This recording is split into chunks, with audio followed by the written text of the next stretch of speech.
ଆଜି ନେଇ ଆସିଛି ମୁଁ ଆଉ ଗୋଟେ ଭିଡ଼ିଓ ଯୋଉଥିରେ ଆମେ କ୍ୟାଟେଗୋରୀ 1ରେ ଆଉ ଗୋଟେ ପ୍ରୋବ୍ଲେମ ଆଜି ଦେଖିବା। ପ୍ରିଭିୟସଲି ମୁଁ ଦୁଇଟା ଭିଡ଼ିଓ ମୁଁ କରିଥିଲି ଯୋଉଥିରେ କ୍ୟାଟେଗୋରୀ 1ରେ ଦୁଇଟା କ୍ୱେଶ୍ଚନ୍ ମୁଁ ସଲ୍ଭ କରିକି ବୁଝେଇଥିଲି, ଯୋଉଟା ଇମ୍ପୋର୍ଟାଣ୍ଟ କ୍ୱେଶ୍ଚନ୍ ସେଇ ଟାଇପ୍ର କ୍ୱେଶ୍ଚନ୍ ପରୀକ୍ଷାରେ ଆସେ। ଆଜି ସେଇ କ୍ୟାଟେଗୋରୀ 1ରେ ଆଉ ଗୋଟେ କ୍ୱେଶ୍ଚନ୍ ମୁଁ କରୁଛି। ଆଜି ଆମେ ଦେଖିବା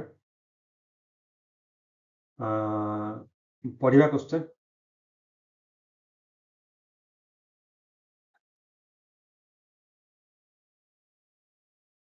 Determine the design tensile strength of the plate 130 mm into 12 mm with the hole for 16 mm diameter, 16 mm diameter bolt as shown in the figure. Steel Fe 410 grade and bolt 4.6 grade quality. Okay. आजिर ए question टी very simple question तुम practice पाई नहीं आछि, because तुम माने जेते प्रैक्टिस करिवो तुम पाई भलो एवं परीक्षा रे तुम भलो भाबरे करि पारिवो, जेमति किछि मिस्टेक न होए परीक्षा रे। तो आजिर ए वीडियो रे ए क्वेश्चन टा हमें देखिले डायग्राम दे दे क्वेश्चन ने। ओके, डायग्राम में सब डाटा अच्छी। क्वेश्चन मागी से कौन आगे देखो, determine the design tensile strength. Okay, design tensile strength एठी हमें केवल ही स्टेप 1 टा करियो जो थरे यील्डिंग, रप्चर, ब्लॉक शियर ए तीनटा ही हमें डिटरमाइन करिवो, जो थरे हम स्टेप बाय स्टेप तुम मानन को देखेबी। ओके, तो आगे हमें लिखिबा गिवन डाटा। गिवन डाटा रे तुम मानन को कहिथिली क्वेश्चन जहाँ थिबो ताको हमें टेक्निकली वे रे एठी रिप्रेजेंट करिबा। कोथिरे? गिवन डाटा रे। गिवन डाटा कोन लिखि परिबा आगे क्वेश्चन देइछि plate size 130 mm into 12 mm, 130 mm 12 mm आराम से लिखि दब। बोल्ट देइनि क्वेश्चन के डायग्राम देइछि हमको देखा चारटा bolt 1 2 3 4। Okay, 4 numbers of bolt, diameter 16 mm देइछि क्वेश्चन लिखि दब।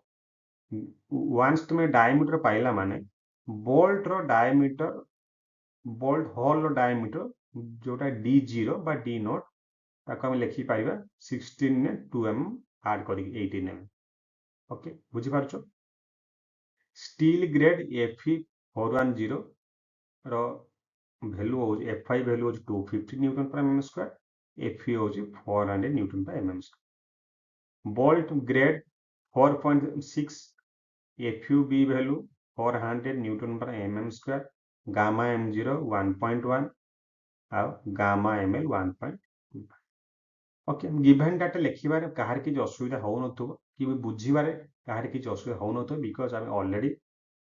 प्रॉब्लम दुईटा में करि सालुनी भलो भाबरे सेते मु डिस्कशन करिथि। ओके, देन सॉल्यूशन स्टेप 1 लिखि दबा हमें design strength of plate. Okay, design strength of plate रे हम कौन कौन फाइंड आउट करू, यील्डिंग, रप्चर और ब्लॉक शियर। ओके, फर्स्ट बाहर करबा ए स्ट्रेंथ अगेंस्ट यील्डिंग। फार्मूला अछि हम जानि छु कोड बुक रे अछि, TDG is equal to AG FY divided by gamma m naught. जो माने वीडियो सब देखुथबो ऑलरेडी फार्मूला माइंड रे रहि जाइथिबो। ओके, कोड बुक आ देखिबा आवश्यकता भी पड़िबोनी। यील्डिंग रो formula TDG is equal to AG into FI divided by gamma m naught. FI value 250, gamma M0 1.1, AG हो जो ग्रोस एरिया। AG हम केन पाइबा simple formula B into T, B into T। B वैल्यू देइछि question 130 mm, जो plate रो जो डायमेंशन सेटा जो B into T। Okay, multiply करले आंसर आसी जो 1560 mm very simple yielding बाहर करिवारे किछि भी असुविधा नहीं वैल्यू पके दल आंसर आसीजिवो सेरा तुमर आसीबो न्यूटन ने तमे ताको किलो न्यूटन कन्वर्ट करके लिखिबो मु लिखि देछि 350.54 kilo newton okay then B strength against the rupture of a same formula 0.9 into fu divide into an divided by gamma ml okay 0.9 fu जगह 410 पकेब an टा फाइंड आउट करबा एठी हला गामा ml जगह 1.25 okay an pi formula same formula भी तमरे मने मने रही जाइथिबो ओके भाबुजे बारंबार करबो देखिबा कि आवश्यकता पड़िबन तुमर मने रही जाइथिबो n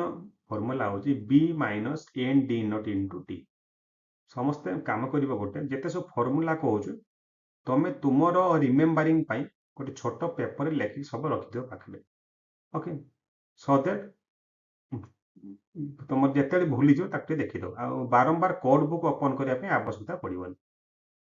एंड एमिति कले लास्ट रे फार्मूला सब माइंड रे रहि जो मने रहि जो ओके हां an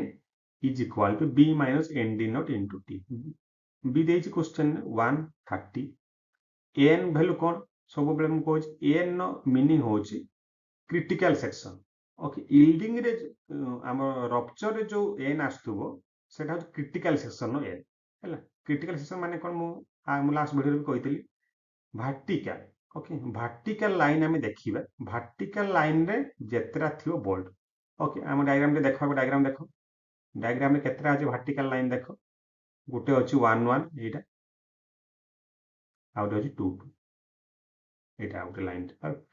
ए दुईटा लाइन हो जो क्रिटिकल सेक्शन तो ए दुईटा लाइन जे कोन से गुटे ही हमें नबा एंड जोटा भी नबा समान हम देखो जोटा भी तमे नियो दुईटा बोल्ट अछि हैला तो कंफ्यूज होबा नै जे हमें कोटा नबा हैला डायग्राम एमि तो मु देइथिबो जे होमोजेनियस थिबो तुम जोटा नेले भी समान आसीबो ओके तो एटी दुईटा बोल्ट तो n is equal to 2 okay आ d नोट हो 18 हैला डायमीटर 16 बा d नोट 18 भूल ले भी डायमीटर वैल्यू पके दबनी d नोट पकेबो हैला जो डायमीटर 2 mm मिसेइबो ओके इनटू 12 मल्टीप्लाई कर दो कैलकुलेटर पुट अप कर दो आंसर आसी गला very simple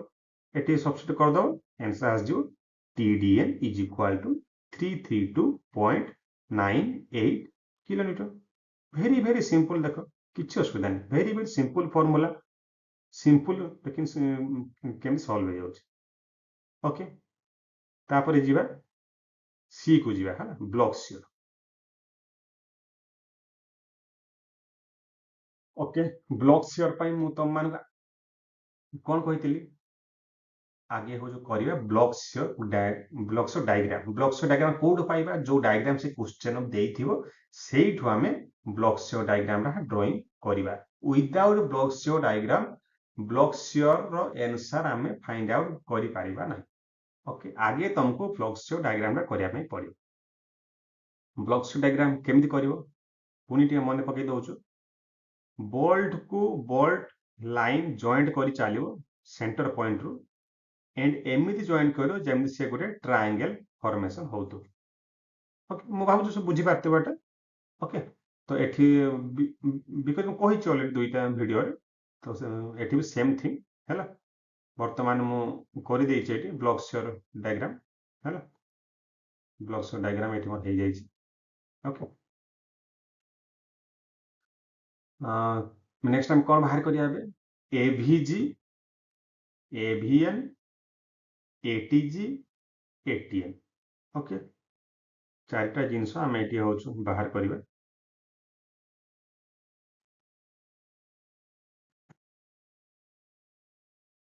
AVG A V N A T G A T N very simple बुझिबा हम सबुथिरे फार्मूला होछु b into t हैला एवीजी फार्मूला कोन b into t b कोन देखो ए डायरेक्शन में b नबो हैला ए डायरेक्शन पैरेलल डायरेक्शन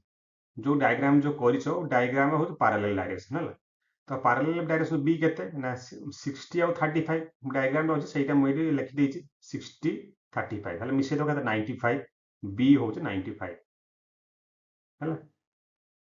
बी 95 हेला into T because formula B into T T हेला 12 mm थिकनेस प्लेट थिकनेस देइछ एंड एथरे इनटू करिवो 2 2 कोन पा इनटू करिवो ना एठी देखो दुई साइड रे अछि बोल्ट एठी बछि देखो बोल्ट है एठी अछि बोल्ट अछि एठी देखो बोल्ट अछि देखो मार्किंग कर देखला दुई साइड रे हला बोल्ट अछि एठी भी अछि एठी भी अछि हला सेथि पा इनटू करिवो 2 वेरी सिंपल हला जदि एपट कि बोल्ट न थांता इनटू हम 2 करि न थांता देन एभिन आसीगला तापर होउछु ना एभीजी आसिला तापर होउछु एभिएन एभिएन कोन करिवो ना एभिएन जहा लिखितो शेयर होइबो एठी बट से जो बी जो 95 जो बी अछि ए बी रु माइनस करिवो जो डायमीटर गैप रा थिबो हला बी हला 95 95 कोन माइनस करिवो 95 कोन माइनस करिवो ना जो बोल्ट रो होल देखो कोडी कोडी अछि बोल्ट देखिबे एठी गोटे बोल्ट अछि ना मझिरो अछि फुल फुल केते आसो 18 18 आसो हला आ तब एठी गोटे अछि ये केते 18 नो अधा 18 बाय 2 तो 18 प्लस 18 बाय 2 तो ये हो 9 ये हो 18 केते 18 आउ 9 27 तो सेते मोर डायरेक्ट लिखि देइ जे देखो 95 टू 27 एटी माइनस एच हला 20 95 27 हला माइनस हला माइनस हेला परे जो होबो सेटा हो बी तो बी इनटू टी इनटू 12 अछि हला एंड होल इनटू 2 लिखि दो छ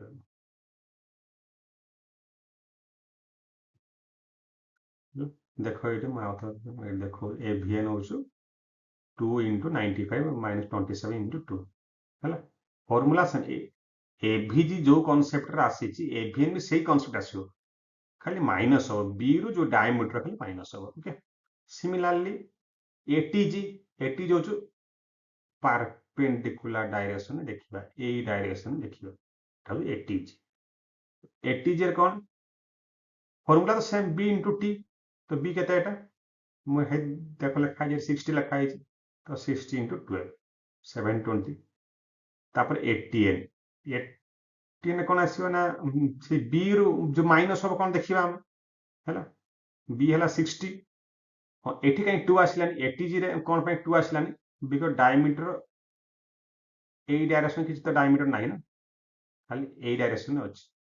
लेकिन एभीजी एवीएन ने एपडी डायमीटर थिला एपडी डायमीटर थिला हैला सेटा से इनटू 2 आस्तला तो एटीजी रे नाही बोली ए 2 आसीबोनी ओके नेक्स्ट एटीएन एटीएन 60 रु माइनस करिया जो गोटे डायरेक्शन में जो अछि बोल्टा तो माइनस करिवा ना तो 60 रु माइनस करिवो एटाको मार्किंग कर एठी अधा आसीबो हाफ एठी आसीबो हाफ ओके